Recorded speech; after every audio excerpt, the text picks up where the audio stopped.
অবশেষে ভয় সত্যি হলো। ইরানের রাজধানী তেহরানে হামলা চালিয়েছে দখলদার ইসরায়েল। তেহরান ও এর আশপাশের এলাকায় অবস্থিত ইরানের পারমাণবিক এবং সামরিক স্থাপনাগুলোর উপর আকাশপথে একাধিক হামলা চালায় ইসরায়েলি বাহিনী।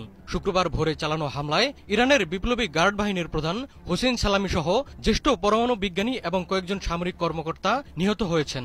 নেতানিয়াহু বলেছে, ইসরায়েলের হামলা চলবে। আমেরিকাও এ হামলার ব্যাপারে জানত আগে থেকেই। ইরানের রাষ্ট্রীয় টেলিভিশন জানিয়েছে, তেহরানে ইসলামিক বিপ্লবী গার্ডের সদর দপ্তরে হামলা চালানো হয়েছে। হামলার পর আগুন জ্বলতে দেখা গেছে মধ্য ইরানের নাতানজ পারমাণবিক স্থাপনাতে। ইসরায়েলের পক্ষ থেকে ইরানে আগাম প্রতিরোধমূলক হামলা চালানো হয়েছে। অদূর ভবিষ্যতে ইসরায়েল রাষ্ট্র ও এর বেসামরিক জনগণের বিরুদ্ধে মিসাইল আর ড্রোন হামলার আশঙ্কা থেকে ইরানের সামরিক ও পারমাণবিক স্থাপনায় আগাম প্রতিরোধমূলক হামলা চালানো হয়েছে।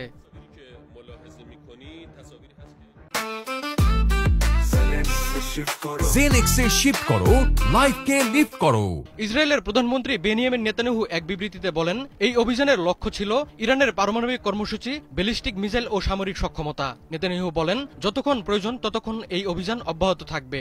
এদিকে হামলার পর তেহরানের ইমাম খোমেনি আন্তর্জাতিক বিমানবন্দরে উড়োজাহাজ ওঠানামা স্থগিত করেছে সংশ্লিষ্ট কর্তৃপক্ষ।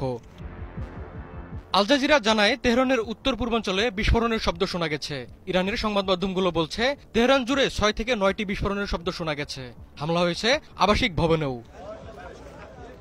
হামলার প্রতিক্রিয়ায় ইসরায়েল নিজের ভূখণ্ডেও সতর্কতামূলক ব্যবস্থা নিয়েছে।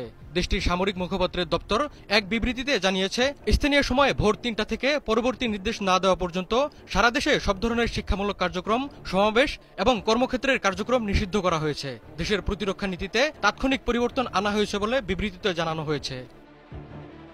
যুক্তরাষ্ট্রের পররাষ্ট্রমন্ত্রী মার্কো রুবিও বলেছেন, ইরানে ইসরায়েলি বাহিনীর অভিযানের সঙ্গে যুক্তরাষ্ট্র সম্পৃক্ত নয়। ওয়াশিংটনের সর্বোচ্চ অগ্রাধিকার হল ওই অঞ্চলে মার্কিন বাহিনীর সুরক্ষা নিশ্চিত করা। ইরানে